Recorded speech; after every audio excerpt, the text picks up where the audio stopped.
Hello friends, गिबियावनो गोजोननायखौ रादाब नायगिरि गासैनिसिमबो हरबाय आरो बड' एसएम आपडेटनि गोदान रादाबाव बयखौबो बरायबाय। दिनैनि गाहाय रादाबखौ फारियै नायलांदो लोगोफोर। जायफोर चेनेलाव गोदान बिथांमोना अन्नानै साबस्क्राइब खालाम। गिबि रादाबाव दङ, हादराव बेसेन बांनाया नोगोरारिफोरखौ जेंनायाव खोख्लैदों। मुवा बेसादनि बेसेना अरबायदि जोंदों। पेट्रल डिजेलनि बेसेन बांनाया गारि मटर सालायगिरिफोरखौ जेंनायाव खोख्लैदों। हादोरजों लोगोसे रायजो नाङैनो कभिड-19नि गिख्रंथाव थासारिनि समावनो अख्रां गोमसारलायनाय जाग्रा थाव आरो डिजेल पेट्रलनि बेसेन बारायग्लाबनाया सरासनस्रा नोगोरारिफोरखौ गोबां जेंनायाव खोख्लैदों। मख'नो गोनांदि लिटारसे एक्सट्रा प्रिमियाम पेट्रलनि बेसेना 101.4 रां, नर्मेल पेट्रलनि बेसेना लिटारसेयाव 97.16 रां आरो डिजेलनि बेसेना लिटारसेयाव 89.22 रां। अख्रां गोमसारलायनाय पेट्रल आरो डिजेलनि बेसेन बांनायखौ सोरखारा थाबैनो राहा लानांगौ होनना सरासनस्रा नोगोरारिफ्रा मिरु आरो रायजो सोरखारनि खाथियाव गोख्रों दाबि दैखांदों। नैथि खौराङाव दङ, गोजोनथाव खौरां, आसाम सोरखारा 1 लाख साख्रि थिसननो थियारि जादों। खौरांनि बायदिब्ला आसाम सोरखारा थाबैनो 1 लाख फोरोंगिरिनि साख्रियाव थिसनगोन। आसाम आयेन आफादाव फोसावदों सोलोंथाइ मन्थ्रि रनज पेगुआ। फोरोंगिरि सोलाय-सोल'नि बेलायावबो गोख्रों जागोन सोलोंथाइ बिफाना। मावख'आफारियाफोरनि गोसो बायदि सोलाय-सोल' खालामनो हानाय नङा फोरोंगिरिफोरखौ। बे बाथ्राखौ सोलोंथाइ मन्थ्रिया आबुङै फोसावनानै होदों। दिनैनिफ्राय गलाघाट जिल्लायाव आबुं लकडाउन। महामारि कर'ना जिउसानि गाग्लोबनाया गलाघाट जिल्लायाव थाद'नाय गैयै बांनो हमदों। गलाघाट जिल्ला डिजास्टार मेनेजमेन्ट अथ'रिटिआ समबाराव गांसे बिथोनलाइ फोसावना होदों। बे बिथोनलाइनि गेजेरजों गलाघाट जिल्लायाव साननैनि थाखाय आबुं लकडाउन फोसावना फालिनो बिथोन होदों। मख'थावनादि गलाघाट जिल्ला मेनेजमेन्ट अथ'रिटिआ साननैनि थाखाय आबुं लकडाउन फोसावना होनायलाय मुलि मलम मोनग्रा गला, थामहिनबा फार्मासि आरो लोंनाय गाइखेर गलाफोराल' खेवनो हागोन। गलाघाट जिल्लायाव दिनै 13 जुलाइ खालार, अदेबानि मंगलबारनिफ्राय 14 जुलाइ खालारसिम साननैनि थाखाय आबुं लकडाउन थागोन। दानिया फैबावदो गुबुन मोनसे खौराङाव। आसाम पुलिसनि अपारेसनाव NLFB केडारनि जिउ खहा। अदालगुरियाव NLFBनि कामान्डारनि जिउ खहा। आसाम पुलिसनि अपारेसनाव दिनै फुंनि समावनो फोथैयो अदालगुरि जिल्ला NLFBनि कामान्डारखौ। जिउ खहा जानाय NLFB सोद्रोमानि मुंखौ जिपिरुस नार्जारि होनना मिथिनो मोन्दों। जिपिरुस नार्जारिया अदालगुरि जिल्लानि सिङाव थानाय 1 नं बान्दोगुरि गामिनि थागिबि बिफा दाउ नार्जारिनि फिसाज्लामोन। NLFB सोद्रोमा जिपिरुस नार्जारिया गंसे नखराव थाखोमाना दंमोन। बे समावनो आसाम पुलिसआ बिथांखौ हामला खालामो।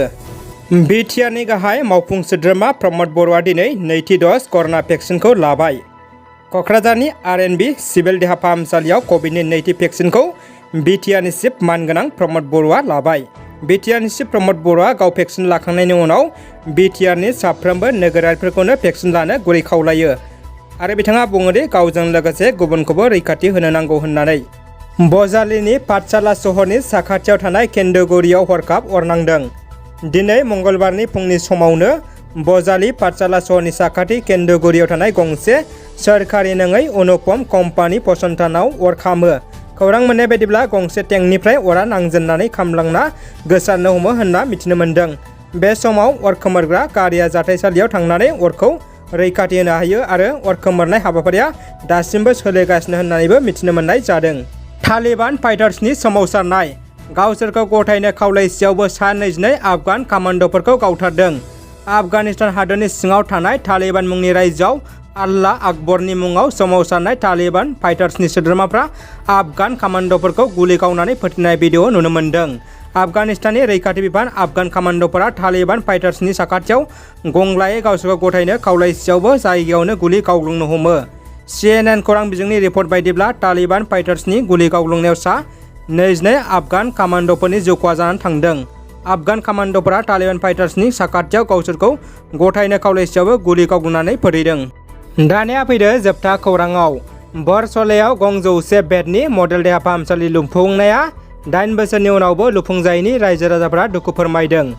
सनितपुर जिल्ला बरसला विधानसभा बियाबनि सिङाव थानाय बरसला PSCजों लोगोसेनो गं 100 बिसना गोनां मडेल देहा फाहामसालि लुफुंनो थाखाय थांनाय 2013 मायथाइनि मे दान खालारखालि बै समनि प्लेनिं एबा जौगाखां आयेन आरो पेन्सन मन्थ्रि टं बाहादुराया गोबां कौटि रांनि बरसला आदर्श देहा फाहामसालि मुङै अन्थाइ खाम्फा गायसनदोंमोन।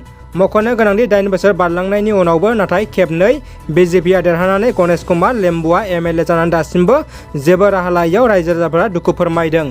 रायजोआ फोरमायथिनाय बायदिब्ला आसाम नाङैनो कर'नाजों साग्लोबसारजानानै हालाय हाफाय जानो गोनां समावनो जोंनि बे बरसला आदर्श देहा फाहामसालिखौ लुफुंजानायमोनब्ला दिनै बेबायदि समाव सनितपुर जिल्लानि माखासे कर'ना भाइरासजों गाग्लोबजानाय सुबुंफोरखौ दोनथुमना फाहामथाय होनो हागौमोन होननानै फोरमायथियो आरो दुखु फोरमायो रायजो राजाफ्रा।